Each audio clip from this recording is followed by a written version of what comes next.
guys, kembali lagi kita memandu Hino RK1J SLR.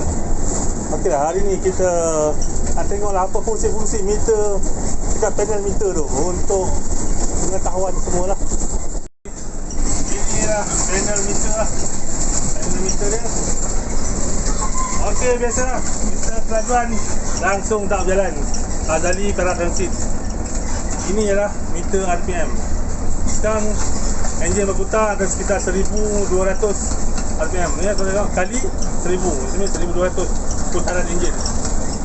Ini ialah meter temperature. Benda paling penting sekali, meter temperature.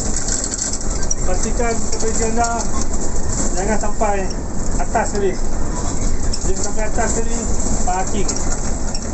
Ini ialah meter tangki minyak. Ini ialah meter paling penting pula, meter angin.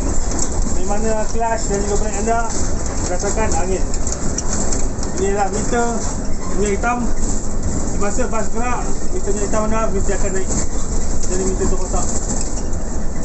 Okey, ini ialah meter bateri. Walaupun meter bateri ni tak ada nampak macam bodoh parking dia, tapi pastikan semasa berjalan dia charge 28.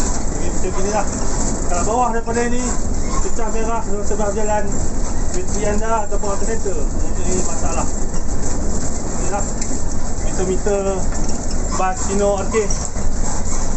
Basically dia handbrake bergantung kepada body, handbrake ini pintu bergantung kepada jenis body dan steering.